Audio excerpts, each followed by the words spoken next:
So for our alternate Wyoming assignment, we chose the subject of the life of Caroline Lockhart. We chose her for our presentation because she broke all the usual stereotypes we would expect from a woman in this time period and was very successful while doing so. Caroline Lockhart was a traveler from a young age.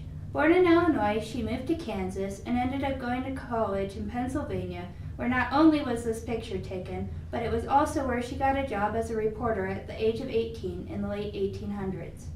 Lockhart was highly educated in a time period where it was seen as a waste for women to go to college because they belonged in the household. Her job as a reporter fed her adventurous side, as she is shown here holding a bear cup. There was never a job that she turned down. She once spent 30 minutes at the bottom of Boston Harbor for a story and once volunteered to be the first to test a fire safety net. Her introduction to Wyoming came when she got the opportunity to write about the Blackfoot and Crow Indian tribes located there. She ended up in Cody, Wyoming in 1904 and never really left. Lockhart wrote at least 17 novels, most of which, if not all, were based on the West.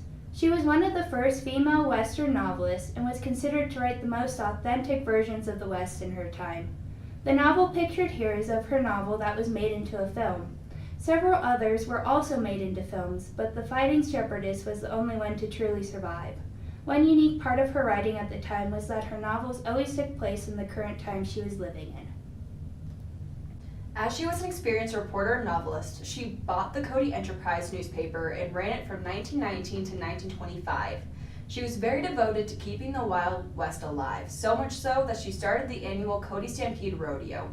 The picture we have here is from the first rodeo, and this image is interesting because if you look at the bottom of the photo, you can see that she actually copyrighted it. This is helpful for us because it's one of the only photos that is dated, and it shows us how much of a businesswoman she was. During her initial time in the West, Lockhart met Buffalo Bill Cody, and she greatly admired his version of the Wild West. She viewed preserving the West she loved as including keeping Buffalo Bill Cody's legacy alive, along with the founding of the rodeo.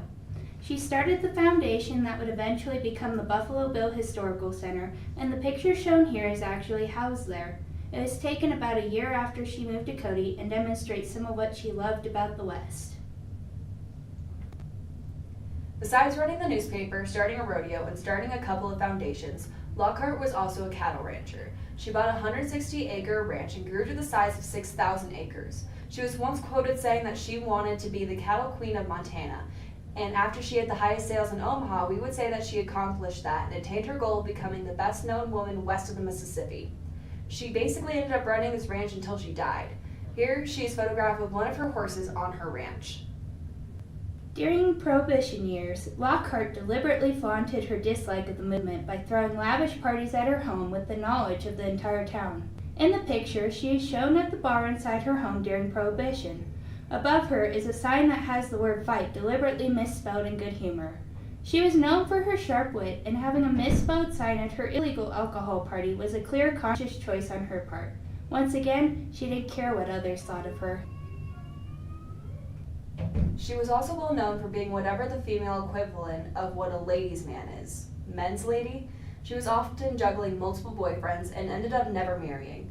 We know that she did have a boyfriend into her 90s, but it's unclear if that was another fling or a man she just never officially tied the knot with. Knowing her, this could have been a strategic decision because in this time period, any man she married would have automatically become the owner of her land. Lockhart's legacy continues to this day. She is just recently inducted to the Cowgirl Museum Hall of Fame within the last year. The Cody Stampede, which she helped found, as well as the Buffalo Bill Historical Foundation, continue on. In fact, the Cody Stampede is celebrating 100 years since its official start this summer. Her books are still being reprinted and read. Lockhart was a controversial figure in her day, to say the least. She was a lone woman who managed to do much more than many men would have believed that a woman could do in her time.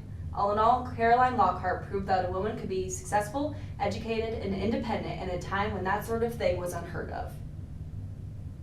All pictures, except for the Buffalo Bill Cody picture, came from the American Heritage Center archives. The photograph of Buffalo Bill came from the Buffalo Bill Historical Center. There are holes in what is known about Caroline Lockhart due to her burning some of her diaries. Thus, she remains a woman of mystery even now. In the American Heritage Center archives, there is also a recording of Lockhart speaking with her last known boyfriend that is too long and too low of quality to include in here, but you can go check it out if you would like.